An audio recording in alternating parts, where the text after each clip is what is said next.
دوستانو السلام علیکم ورحمت الله وبرکاتو. زه د ضلع شنګلې نه تاسو ته مخاطب یم. دوستانو ډېر مریضان داسې دي چې هغو ته نن سبا د کینسر بیماریان دي. بعضې خلکو باندې داسې دانې راخیږي چې هغه د هغې د سره هغه ډاکټر پې هم نه پوهېږي چې یاره دا څه شی دی. نو دې لپاره زه تاسو ته یو آسان عمل ښیم او که تاسو شروع کو نو انشاءالله تاسو ته به فایده میلو شي. د دې دغه احساس هغه چا سره چې په چا باندې کینسر یا په چا باندې څه داسې خطرناکې دانې یا په ډاکټرانو وګرځي یا علاج یې نه کېږي.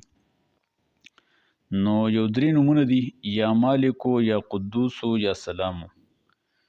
دا 3 آیتونه د سحر د مانځه نه وروستو په اوداسه کې 101 پیرې دا به چې دی سحر وای، او بیا چې کله ماسپښین لمونځ وکړي نو یا مالکو، یا قدوسو، یا سلامو، دا 3 واړه چې په یو ځای ووایي یو پیره شوه، یوه تسبه واړوه. بیا یا مالکو، یا قدوسو، یا سلامو بله تسبه واړوه. 101 پیرې دا سحر وای مانځه پسې، او 101 پیرې ماسپښین. دې باندې ځان دموئ، اوبه پې دموئ، هغه څکئ، په بچوس کوئ. نو د 140 ورځو پورې 41 ورځې مسلسل دا عمل دا وکئ، او که تاسو ښه نه شوئ نو بیا زما سره رابطه وکئ. ټیک شو جي. السلام علیکم.